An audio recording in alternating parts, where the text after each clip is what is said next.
আসসালামু আলাইকুম। আপনাদের সাথে রয়েছে আমি Russell sir, English instructor Talifs English Institute. আপনাদের সবাইকে শুভেচ্ছা জানিয়ে আজকের এপিসোডটি শুরু করছি। আজকে যে ক্লাসটি আপনারা দেখতে পাচ্ছেন class number 5, the number of class number 5 spoken ইংলিশের ক্লাস। সুতরাং আমাদের সাথেই থাকবেন। আমরা প্রথমেই বলেছিলাম যে বেসিক যে ইংরেজিতে কথোপকথন করতে হলে, কনভারসেশন করতে হলে যে সিস্টেমগুলো প্রয়োজন সেগুলো আপনাদেরকে আশা করি আপনাদেরকে দেওয়া হচ্ছে এবং সামনেতে আরও ভালো ভালো ভিডিও আপনাদেরকে উপহার দেওয়া হবে। সুতরাং দেখতেই পাচ্ছেন আমি এটাতে এর আগের এপিসোডে যে দুইটা ছিল সেটাতে ছিল প্রেজেন্ট। এখন আজকে যে ইয়েগুলো পড়বো সেটা হচ্ছে পাস্ট,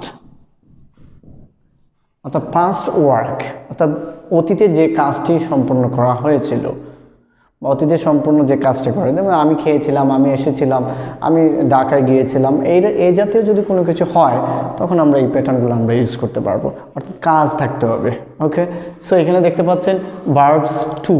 ভার্বস 2 বলতে কি বুঝি? এখানে লেখা আছে দেখেন, এটা হচ্ছে verb 1, present past past participle. এখানে ডু আছে, ডু অর্থ হচ্ছে করা। এই করার সেকেন্ডটা হচ্ছে পাস্টের হচ্ছে did, do did, go went, play played, it at, right রোট। আপনারা বুঝতে পারছেন, অর্থাৎ ডিড করেছিলাম, ওয়েন্ট গিয়েছিলাম, প্লেড খেলেছিলাম, অ্যাট খেয়েছিলাম, রোট লিখেছিলাম। ডু করা, গো যাওয়া, প্লে খেলা করা, ইট খাওয়া, রাইট লেখা। এই 4-5টা জাস্ট আমাদের বোঝানোর জন্য আপনাদেরকে এই জিনিসটা দেওয়া হয়েছে। এখন দেখেন আমরা এখানে হচ্ছে I went. Okay, I went এর মানে হচ্ছে আমি গিয়েছিলাম, অর্থাৎ এই জিনিসটা হয়েছে আই ওয়েন্ট, আমি গিয়েছিলাম। ওকে, এরপরটা দেখেন আমি যাই নাই। যাই নাই আর গিয়েছিলাম এর মধ্যে পার্থক্য রয়েছে, নাই বোঝানো হয়েছে, অর্থাৎ এখানে অক্সিলারি ভার্ব হচ্ছে ডিড। ডিডটা যদি ডিড আগে চলে আসলে ভার্বের প্রথম সারি চলে আসবে, এখানে এই গোটা চলে আসছে। সিস্টেমটা আপনার ফলো করার চেষ্টা করুন। তাহলে আমি গিয়েছিলাম আই ওয়েন্ট, আমি যাই নাই আই ডিডন্ট গো। ওকে, আমি গিয়েছিলাম আই ওয়েন্ট। এখন যদি আমরা যদি বুঝি, এই যে এখন দেখতে পাচ্ছেন উই, আমরা গিয়েছিলাম উই ওয়েন্ট, তুমি গিয়েছিলে ইউ ওয়েন্ট, তোমরা গিয়েছিলে ইউ ওয়েন্ট, সে গিয়েছিল হি ওয়েন্ট, সে গিয়েছিল শি ওয়েন্ট, তারা গিয়েছিল দে ওয়েন্ট, ইহা গিয়েছিল ইট ওয়েন্ট, রহিম গিয়েছে রহিম ওয়েন্ট। এইখানে আবার আপনি মনে করবেন না যেখানে থার্ড পারসন সিঙ্গুলার নাম্বারের সাথে ভার্বের সাথে এস বাই এস কেন যোগ হয়নি, কারণ বাক্যটি সম্পন্ন হয়ে গিয়েছে, যার কারণে এখানে এটা পাস্ট হওয়ার কারণে এখানে ভার্বের সাথে এস বাই এস হবে না। যদি বাক্যটি প্রেজেন্ট ইনডিফিনিট হয় তাহলেই কিন্তু সেটার সাথে এস বাই এস যোগ করতে হবে, অর্থাৎ এটা পাস্ট অতীতে হয়ে গেছে, সেই জন্য সবগুলো যেভাবে ইউজ আছে সেমভাবে ইউজ করতে হবে। অর্থাৎ এখানে দেওয়া আছে। এখন যদি আমি এখানে ডিড দিয়ে দিই, ডিডের অর্থ হচ্ছে করেছিলাম, তাহলে আমি করেছিলাম আই ডিড, আমরা করেছিলাম উই ডিড, তুমি করেছিলে ইউ ডিড, তোমরা করেছিলে ইউ ডিড, সে করেছিল হি ডিড, সে করেছিল শি ডিড, তারা করেছিল দে ডিড, ইহা করেছিল ইট ডিড। ওকে, এখন প্লেড আছে, আমি ফুটবল খেলেছিলাম, আমি ফুটবল খেলেছিলাম, তাহলে শেষ শব্দ হচ্ছে খেলেছিলাম, খেলেছিলাম ইংরেজিতে আই ওয়েন্ট। এরপর কি আছে? ফুটবল, ফুটবলটা এখানে বলছে আই প্লেড ফুটবল, আমরা খেলেছিলাম উই প্লেড ফুটবল। এইরকমভাবে আপনি সেই বাক্যটি ইয়ে করতে হবে। এখন নাবোধকটা দেখেন, নাবোধকটা কীভাবে? এটা হাবোধক আনসার, এটা হচ্ছে নাবোধক আনসার। আই ডিডেন্ট গো, আমি যাই নাই, অর্থাৎ এখানে প্রথমটা চলে আসছে, রাইট, প্রথমটা গোটা চলে আসছে। তাহলে আমি করি নাই, আই ডিডেন্ট ডু, আমি খেলি নাই, আই ডিডেন্ট প্লে, বিকজ ডিডটা অক্সিলারি ভার্বটা আগে চলে আসে, ডিডটা চলে আসে এখানে হয়ে গেল। অর্থাৎ আমি খাই নাই, আই ডিডেন্ট ইট, আমি লিখি নাই, আই ডিডেন্ট রাইট, আমি পড়ি নাই, আই ডিডেন্ট রিড, আমি দেখি নাই, আই ডিডেন্ট সি, আমি টিভি দেখি নাই, আই ডিডেন্ট ওয়াচ টেলিভিশন। ওকে, এইভাবে আমরা চাইলেছি আই ডিডেন্ট কাম, আমি আসি নাই।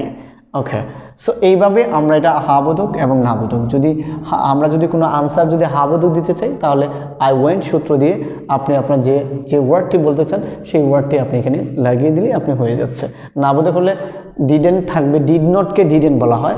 এরপরে যে ভার্বটি আপনি আমি খাই নাই, অর্থাৎ খাইটা এখানে ডিডেন্টের পরে লাগিয়ে দিলেই হয়ে যাবে পাস্ট। ওকে, অর্থাৎ এইখানে যে জিনিসগুলো ইউজ করতে পারবেন সেটা হচ্ছে দেখেন ইয়েস নো, অর্থাৎ ডিড ইউ, ডিডটা হচ্ছে auxiliary verb, did you go, ভার্বের প্রথম সারি আসবে। শুধুমাত্র হাবোধক আনসার দিতে গেলেই ভার্বের দ্বিতীয় সারি, আর যদি না বোধক দেন বা কোয়েশ্চেন করেন তখন আপনি ডিডটা চলে আসবে অক্সিলারি ভার্ব হয়ে, তখন আপনি প্রেজেন্ট বা পাস্ট ফর্মটা ইউজ করবেন, প্রেজেন্ট ফর্মটা আপনি ইউজ করতে হবে সব জায়গায়, না বোধক থেকে শুরু করে, বাট হাবোধকে দ্বিতীয় সারি ইউজ করতে হবে। ডু করা, তাহলে অর্থাৎ ডিড ইউ গো, তুমি কি গিয়েছিলে? আনসার দেবে ইয়েস আই ওয়েন্ট, আমি গিয়েছিলাম। ডিড ইউ প্লে ক্রিকেট, তুমি কি ক্রিকেট খেলেছিলে? ইয়েস আই প্লেড ক্রিকেট, আমি ক্রিকেট খেলেছিলাম। Did you play football? No I didn't play football. আমরা বলেছি হাবোধকের সঙ্গে দ্বিতীয়, নাবোধকের থেকে শুরু করে কোয়েশ্চেন থেকে প্রথম সারি ইউজ করতে হবে, অর্থাৎ প্রেজেন্ট ফর্ম, এখানে হবে past form. Okay, did you play cricket? No I didn't play cricket. Did you watch television yesterday? No I didn't watch television yesterday. Okay, but I watched, what can I say? Okay, did you did you write a letter yesterday? No, I didn't write a letter yesterday, but yesterday I watched television. এরকম ভাবে আপনি চাইলে বলতে পারেন। So এইখানে দেখেন WH, তুমি WH গিয়েছিলে, অর্থাৎ WH এ তুমি WH করেছিলে হয়ে যাবে, এখানে করেছিলে, তুমি WH করেছিলে। সো তুমি WH ডিড ইউ ডু, সেমভাবে এখানে WH এর জায়গায় আমরা হোয়াট দিলে বললাম হোয়াট ডিড ইউ ডু, এখানে একটু ওয়ার্ডটা একটু চেঞ্জ করে দিলাম আপনাদের বোঝার জন্য, এখানে গো ছিল, এখানে আমরা ডু দিয়ে দিলাম। তাহলে হোয়াট ডিড ইউ ডু, তুমি কি করেছিলে। যদি আমরা ডিড দিয়ে বলে দিই আনসার, ডিড ইউ, এইটা ডিড অক্সিলারি ভার্ব দিয়ে বললেও আনসার হয়ে যায়, এখানে আনসারটা থাকতে হবে, এখানে আনসার থাকবে না, এটুকুই পার্থক্য। হোয়াট ডিড ইউ ডু, তুমি কি করেছিলে। হোয়েন ডিড ইউ ডু, তুমি কখন করেছিলে। হোয়ার ডিড ইউ ডু, তুমি কোথায় করেছিলে। হোয়াই ডিড ইউ ডু, তুমি কেন করেছিলে। হাউ ডিড ইউ ডু, তুমি কিভাবে করেছিলে। With whom did you do, তুমি কার সাথে করেছিলে। হু ডিড, কে করেছিল। হুটা একটা সাবজেক্ট, হুটা একটা person and also WH word. Okay, যার কারণে প্রশ্নটা বোঝাবে এটা কে করেছিল।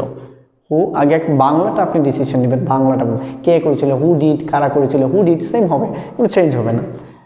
তুমি কোন স্কুলে পড়াশোনা করেছিলে। Which school did you read. Okay, so এখানে আমরা যদি বলি what did you do, I work in a shop, আমি একটা দোকানে কাজ করি। ওকে, এরকমভাবে আপনি আনসার দিতে। When did you play cricket yesterday, গতকাল আপনি কখন।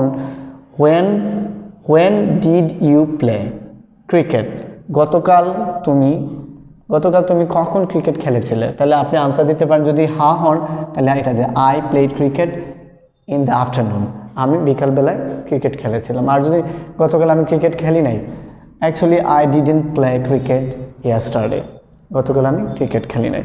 এইরকম বললে আপনি সহজেই জিনিসটা বুঝতে পারবেন। আশা করি ক্লিয়ার বুঝতে পেরেছেন। আর এখানে রয়েছে সাবজেক্টগুলো দিয়ে আপনি এটা চেঞ্জ করে আপনি ইজিলি সেন্টেন্সগুলো চেঞ্জ করতে হবে। যদি পাস্টে কোনো কিছু কাজ করেছিলেন সেগুলো বোঝালেই এই প্যাটার্নগুলো ফলো করতে হবে। সো গাইজ, বুঝতেই পারছেন কত ইজিলি আপনি যদি চেষ্টা করেন, একটু ভিডিওটি একটু ধৈর্য সহকারে যদি আপনি ভালোভাবে দেখেন, তাহলে আই হোপ আপনি অনেক কিছু শিখতে পারবেন। অ্যান্ড আমাদের অনেক সময় তো আমরা ব্যয় করি বিভিন্ন টাইমে, কিন্তু আমরা শিক্ষাক্ষেত্রে কম ব্যয় করে থাকি। সুতরাং আপনাদের কাছে সকলের ভিউয়ার্স যারা রয়েছে, যারা এটা দেখবেন, অন্যদেরকে আপনারা এটা উৎসাহিত করবেন, যেভাবে এই ভিডিওগুলো দেখে অ্যাটলিস্ট কিছু শিখতে পারে ঘরে বসে। Thank you very much for being with me. Bye, see you.